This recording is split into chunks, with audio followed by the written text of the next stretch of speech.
You're listening to the Career Plus Life Catch-Up, episode number 46. Welcome to the Career Plus Life Catch-Up, a show anchored in reality to help you create a balanced life where you enjoy both your work and your life, because you don't have to choose.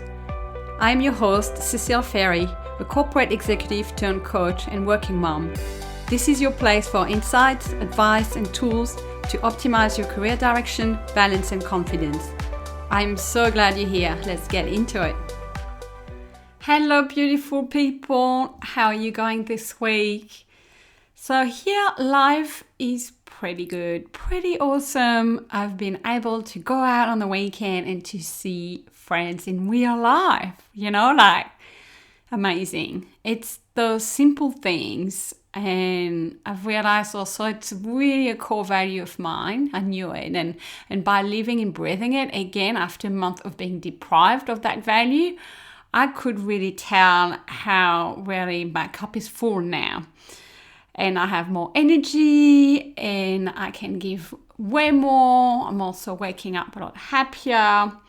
So what about you, people? Do you know your values? Are you living them every day? I hope you get to choose those activities these days that can refill your cup. That's what I wish for you. So this week here on the podcast, I wanted to talk about resignation, about living and quitting. And this is prompted by the media currently spreading out the news about the Great Resignation. So you may have seen it yourself. And if you haven't heard, this is a trend that has been taking place in the US, in Europe, from about the middle of this year and is predicted to hit Australia over the next few months. So what this trend means is that workplaces are seeing a large number of people quitting their jobs, larger than normal. So in the US, for instance, in August alone, 4.3 million Americans have left their job in August. That's a lot. And maybe, you've witnessed that yourself around where you are. You've known friends or you've seen firsthand some colleagues leaving over the last few months. So yes, the COVID-19 pandemic has changed our lives, don't we know it? And to be exact, it has accelerated changes that were already latent. It has brought to the edge some cracks that were already there.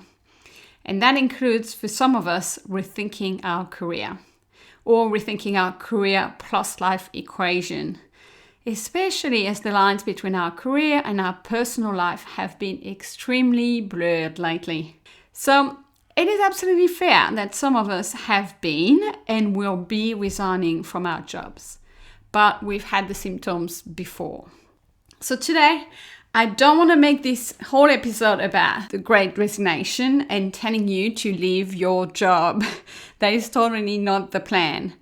But we will discuss what is happening at the moment and why some people are leaving, and that might be you as well. So even if you're not thinking about resigning, I will suggest you hang on at least for the first section about this podcast, because I talk about what is happening in the world around that so-called Great Resignation.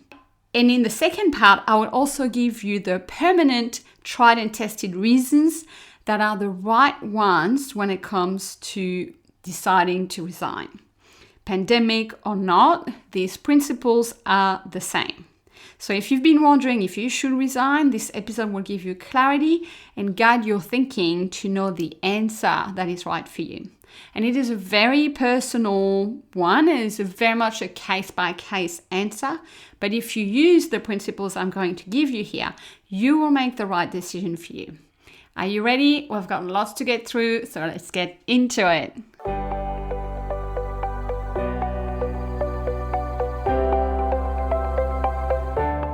So in this first section, I want to talk about what is happening in jobs around the globe this year. So yes, more people, in fact, are quitting jobs. More of them are quitting than in the past. The reasons are multiple for that. There's a mix of economic, social, and personal reasons. Some people were forced to leave as there was no work for them anymore. The industry took a big hit in the pandemic. Some took advantage of social benefits or stimulus to support them out of work. Some had no childcare or no school, or overload, and that was often, unfortunately, women, and they had to step down from the workforce. A little bit like a reverse trend from after the World War, when they had taken on work as additional right and freedom for themselves. Unfortunately, women this time, and the stats of the pandemic show it, were significantly more impacted by these resignations, as they tend to carry the load of childcare at home. So besides this, a lot of people have resigned because their working conditions made it too hard to carry on. So when you look at the jobs that are being affected by this resignation trend, it's mostly jobs with long hours, low pay, high stress, and sometimes a lack of respect as an employee. Think about healthcare, retail workers, hospitality jobs, and travel. Of course, white collars also resign. For them, it was more about work-life balance issues, not having flexibility, or having a job that drained their soul day in, day out. So yes, people have been resigning. But I'm finding it dangerous to label this the Great Resignation. I will tell you why. Firstly, I think it is dangerous to label something as a mass trend and to spread it in the media. That is a sure way to create social norms and make people think they need to leave because, well, apparently everybody is resigning, right? So it's like if you see everybody is going to the pub, of course you're going to consider going to the pub too. It's that sort of cattle effect. And it's proven in behavioral psychology. People will follow something that is socially endorsed, even if at first they had no interest in it.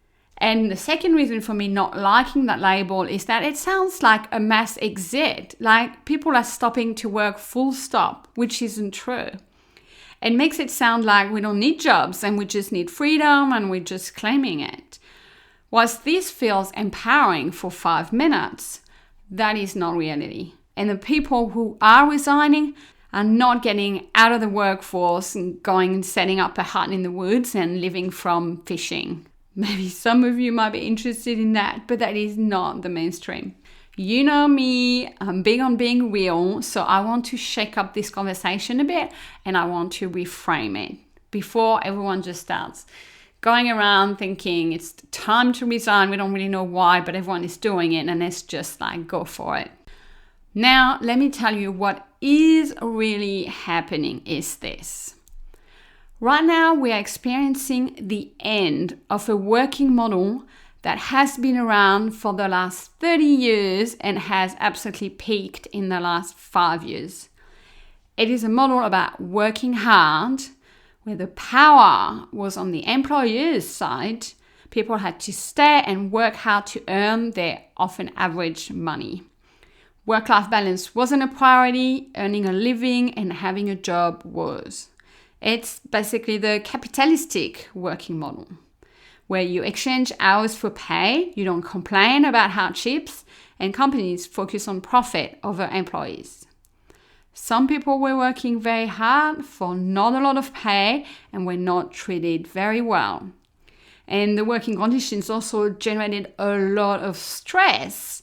And you only need to look at stats about anxiety and depression linked to the workplace to see that trend, unfortunately.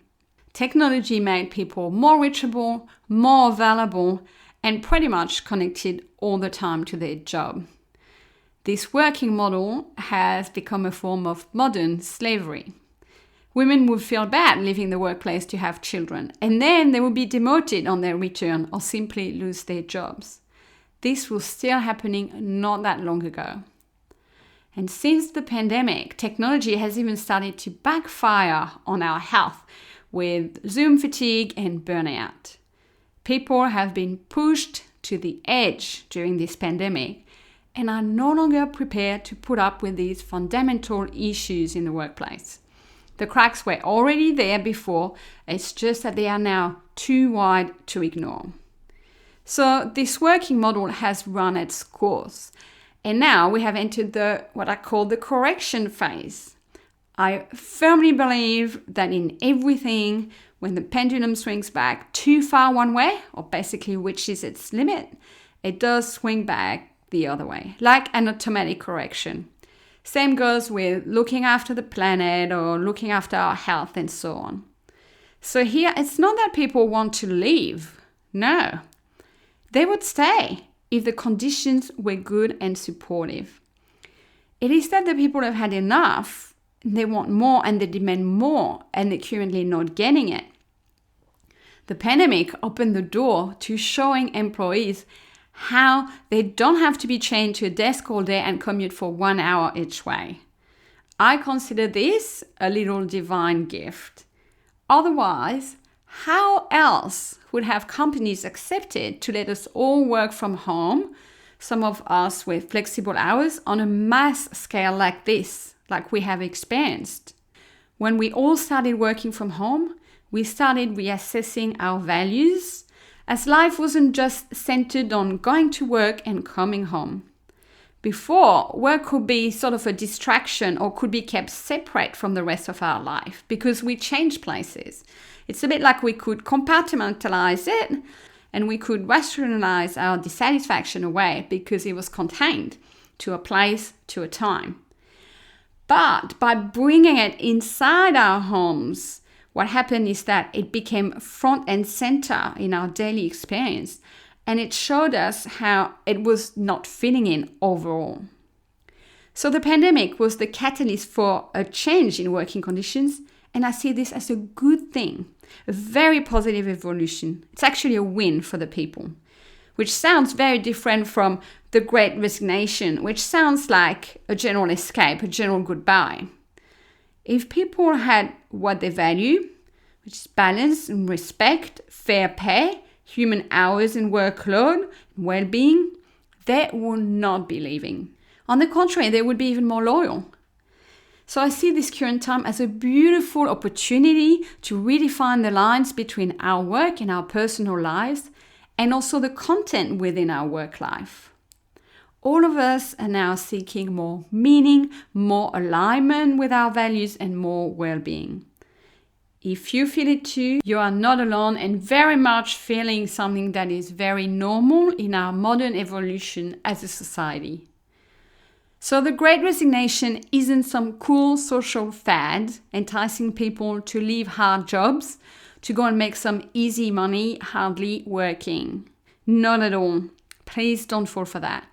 But it is the tip of the iceberg of an emerging trend where we would distribute the power between employers and employees for more respect, more consideration, more value, and more well-being.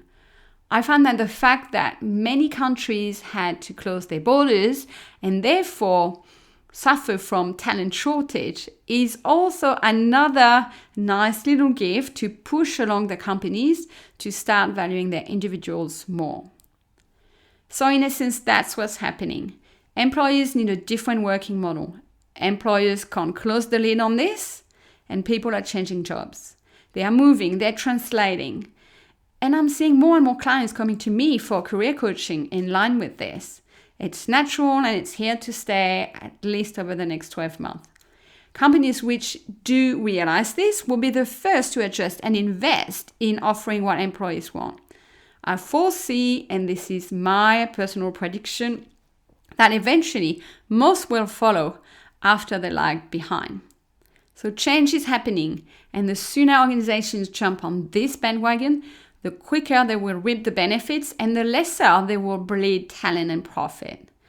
So for you, don't feel like you should reconsider your job because apparently everybody else is. That is not true. The workplaces that offer good working conditions at the moment are all retaining their staff. I know plenty of them. It's just a correction for the average of frankly bad ones.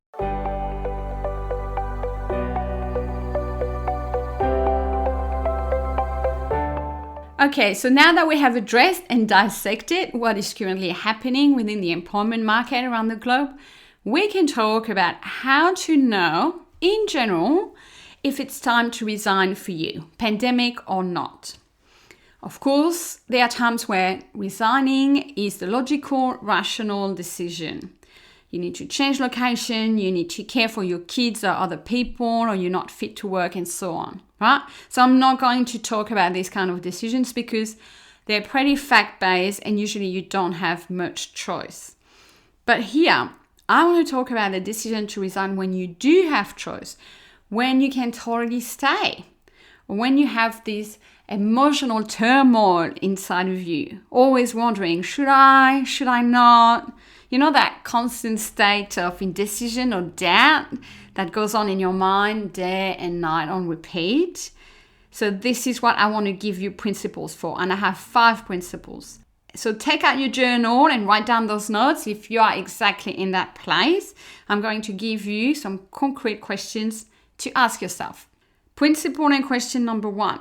List down all the reasons why you are considering leaving.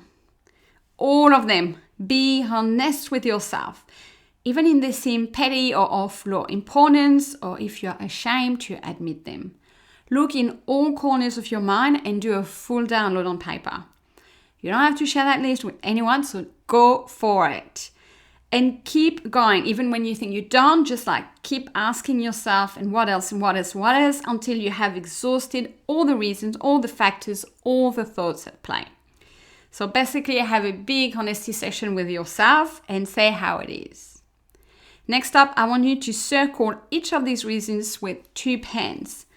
So pen number 1 is for all the reasons that feel good to you, reasons that you like. Reasons that sit well, that make you feel empowered and in alignment with yourselves. Reasons that feel like opening, like growing, like standing tall. So all of those, circle them with pen number 1. And then use pen number 2 for all these other reasons.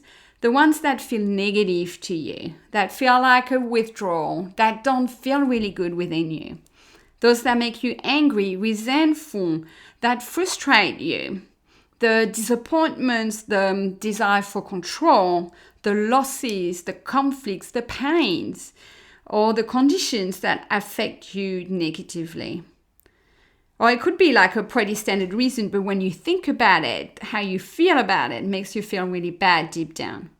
So reasons that feel like shrinking, that feel like closing, or fleeing, or protecting yourself. So you do that exercise, you do those 2 types of reason, you label them. Now I'm going to give it to you straight. If you have significantly more reasons of type 2, the negative ones, leaving isn't the right decision for you right now. Don't fudge the results and the numbers. Now that I say that to you, see it as a way, an objective way to reveal to yourself your thoughts and be guided as to what you need next. If you have mostly reasons under type 1, the positive one, then go for it because you like your reasons. They feel good to you. It's like under this scenario, you have mostly love for yourself and you just want more for yourself. So it feels good. And you will look back on your workplace with love too. I'm not saying all is perfect and rosy, but your decision comes from a place of love and good feelings. On the other hand, if you have more reasons under type 2, you've got work to do before you leave. Because if you leave now without addressing some of these negative feelings, you will take them to your next job. They are coming with you. Leaving will feel good for 5 minutes. It will give you relief, yes, but this won't last. Then the reality will be that you're still left with the same mind, the same thought, and then on top of it, now you have to look for another job. Quitting when we are in a negative place of frustration, of resentment, of fear, and so on, puts us in a low vibe energy. It is very hard from that state to create a positive, better result for yourself because you will rehash the past and bring your negative thoughts to the present, trying to avoid future issues, being fearful, being close-minded. Nothing good comes from that place. Your job search will be harder and longer, which will compound the issues and the worry for you. Instead, you need to work on your beliefs about your job and about your performance because you have some limiting beliefs that you have attached to it. And you're blaming the job basically and hope that by going somewhere else, it will all evaporate. It won't. What needs to evaporate are your perceptions about the job and what you're projecting onto the job and what you're making it mean. In other words, You need to be in a place where the job is neutral to you, where you don't expect it to provide your happiness and you take responsibility back for that. I could go on, but this is what we do in coaching. This reframe is paramount in your decision because only when you get to that place of neutral or positive feelings, you are ready to make a move.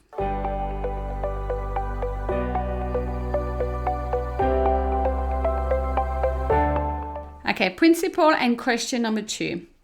Have you learned everything there is to learn where you are? Again, be honest here. If the answer is no, and you know deep down, you need to stay a bit longer. It may be uncomfortable, it may be challenging at times, but it is grooming you, it is preparing you for the next step. And unless you learn everything there is for you to learn, you are skipping steps and won't be fully prepared for your next role. I always ask my clients when they're considering resigning if they have looked in all 4 directions around them: up, left, right, and down. Have they learned everything they can from their teams, from their colleagues, from their managers? Have they stretched themselves enough within that job? Have they shied away from extra responsibilities? Have they challenged themselves, developed new skills, took on difficult, obscure, tough projects? Have they launched something new and bold? You see, it's easy for us to get sucked into what's not right or what's not working. It actually closes the door for us on inspiration, on creativity, on resolving problems, on taking initiatives, and actually on generating positive things. We become hyper vigilant to what we don't want to experience, and we just focus on that, and that literally just breeds more of that because that is where our attention goes. But I tell you, every single time, there is another 50% of your job you're not seeing. Possibilities that are there. They're currently dormant. They're just not in the light. All it takes is a change of attitude. It's turning the light on in a room where you're currently avoiding going and seeing what's there. All you have to do is to decide to get out of your own way, out of your own worries and negative stories, and see what else there is for you there. And I guarantee you will find. You can evolve and redesign your role for more growth and potential. You can influence people. You can have more fun. So let me ask you one more time. Have you done all this? If the answer is yes, then you have nothing left to learn, and yes, it's time to move on. If the answer is no, then be patient. Stay the course. Keep pushing yourself more because there are lessons, opportunities, and gifts for you to collect along the way that you would turn your back to otherwise. You might not be ready yet for what's next. Trying to control the timing of things in our life doesn't work. I've tried. But yes, it does feel uncomfortable when parts of the job are not what we want. Instead, use these as opportunities for growth, opportunities for change. Start there and keep learning. You will know when there is no more for you to learn. That will be a very clear feeling, and it will feel good. It will fill you up with goodness and gratitude, and you will have certainty in your decision.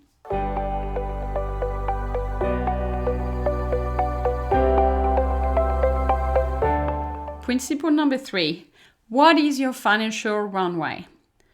I am super set on that one. Do not leave unless your finances are in order to allow you to do so. Even if the job is hard or annoying or soul-sucking. The last thing you need after a job like this is to find yourself in a vulnerable situation where you have financial pressure on top of finding a job.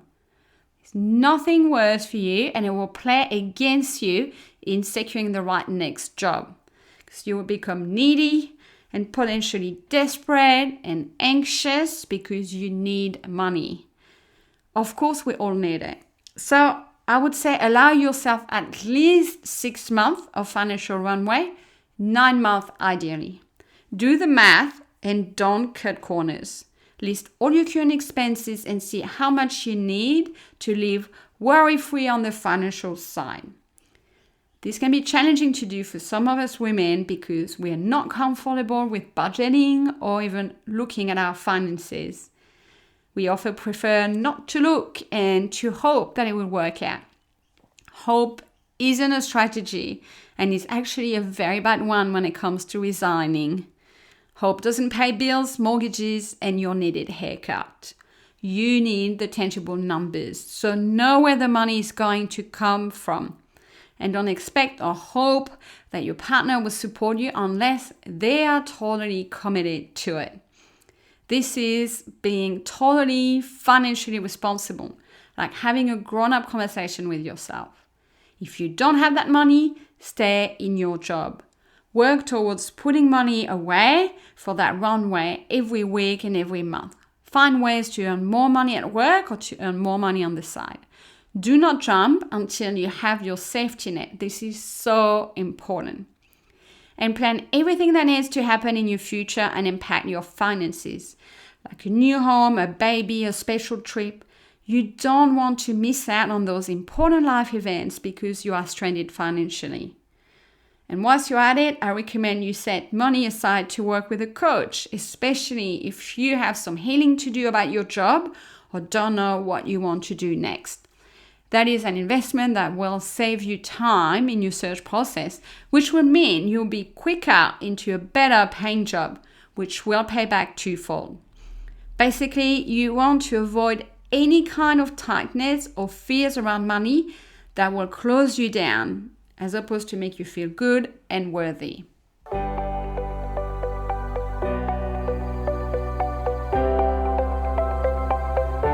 Principle number 4. How is your well-being? I do a full well-being audit with my clients when needed, and I'm going to give you here some pointers. But the key here is to rate your well-being in direct relation to your job and to separate it from the rest of your life. How much of your job is affecting your sleep, your physical health, your stress levels, your vitality, or the time you have to look after yourself? Here you need to tune in with yourself and get very clear about how you are feeling. There could be a toxic environment at work, a bully. You could be suffering from burnout. And if you think that's you, go and check out episode number 29 and number 30 in this podcast that is all about preventing and then recovering from burnout. In my book, it's never okay to endure such poor well-being conditions to stay in a job. Our human needs go first. When we are being treated with disrespect, being objectively overworked, not our choice. When we're being humiliated or abused, it is never okay. That is the only case I recommend you leave without an exit plan. Because the longer you stay in such environment, the longer it will take you to heal from it. And in the long run, it will cost you more. It will cost to your health, to your family, and to your wallet. But you need to distinguish between having your well-being compromised because of external circumstances in the job versus feeling unwell because of your own mindset and actions. The difference is that most people will agree on the external circumstances and will not be able to argue about them, like they're facts. So I suggest you run your situation past diverse opinions and through people who are expert in that particular space, whatever it is. Not past Google and your own interpretation. Get help from a qualified professional. It can be murky to unpack what physical symptoms or stress levels are the result of a work situation. I have been there. But you can still tell by paying attention to how your body responds after specific work events. You first need to have that mind-body connection in order to spot how your body responds. Also, you can take 1 week off without changing anything else. If you see a vast improvement, you can therefore identify that work plays a major role. One other thing to add is that leaving isn't the only solution to a well-being issue. You can and should actually start with addressing this issue with your employer. Employers have a legal responsibility of providing safety and well-being to their employees. I'm not suggesting going down the legal route because that's a very tough one, but just start with asking simply and try resolving the issues amicably. Address the bullying, negotiate different hours, organize a reshuffle of your workload or your team. And then if nothing changes or if you get a no to all your attempts, then you know it's time to leave.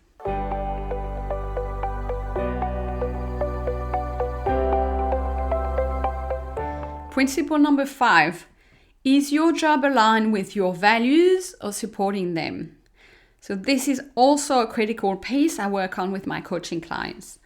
We each have a set of core values which give us the most fulfillment in life. It's not pie in the sky, this is actual fact-based. And there are techniques to work out your values in life in general, and we do this in career coaching and in life coaching. These values can shift a little bit over time, but in general, they stay the same for you. When we don't know what those values are, we can end up in jobs that compromise them, or in jobs that prevent us from living them outside of work, or that clash with them at work. The thing is, most of us get told to choose a career path based on our interest at the time, or what society or what our parents value. That is why many of us reassess that path in sort of our midlife, and with women in like our mid to late 30s after we've had children, or for all of us after a pandemic, for instance.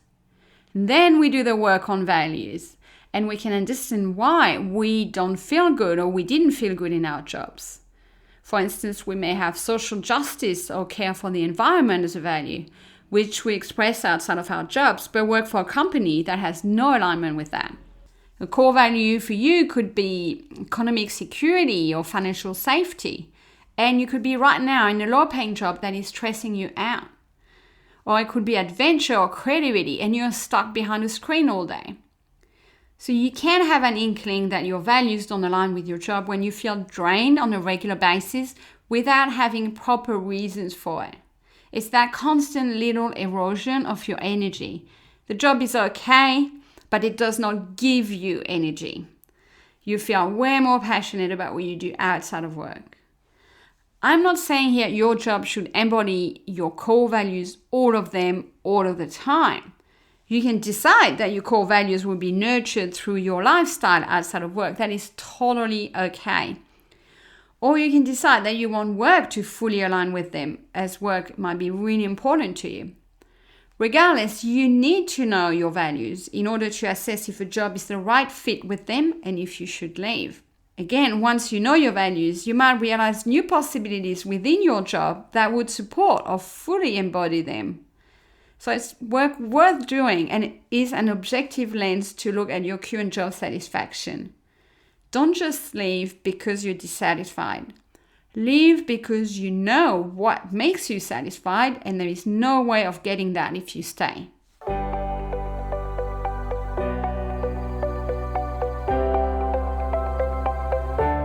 All right, my friends, that is all I wanted to share with you today. And I'm just going to recap the 5 principles you need to consider while thinking about resigning. Number 1, what are my reasons and how do they make me feel? Number 2, is there more for me to learn? Number 3, what is my financial runway? Number 4, is my well-being compromised because of work? And number 5, is my job aligned with or supportive of my values? So you can see there's a lot more to it than just resigning, because we want to close the door on what we're currently experiencing, because we want quick relief or we've had enough, because we have given up on our job or on our own employer. There is some due diligence to do before we jump, because we jump into the unknown and another set of challenges which we just don't focus on at the time. And it's easy to assume that all will be greener somewhere else. It's a natural bias we all have. But regularly I see examples where we don't need to resign. We probably need to redesign instead. We need to redesign the contours of our job with our life, or the content of our job. And some can be done from the place you are in right now. So very importantly, the decision to resign is all about how you feel at the time. Good feelings mean a good decision. Not so good feelings mean there is more work to do before resigning. Wherever you're at, I can help you with this decision to make one that is right for you and realign your feelings into a state of inner peace and clarity. So if that is what you need, please reach out by my website at www.careercatchup.com. I hope you will use these principles to review your decision to resign if it presents itself to you, and that you will feel that inner peace and that wisdom that come from knowing you are in alignment with what is in your highest good.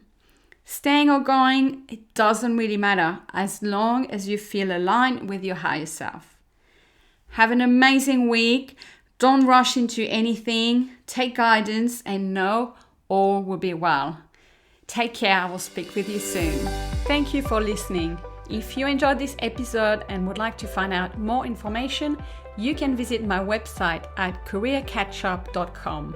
There you will find blog articles, free resources, a self-study course for your career direction, and ways to work with me. It's at careercatchup.com. I hope to continue to connect with you and support you. Talk to you soon.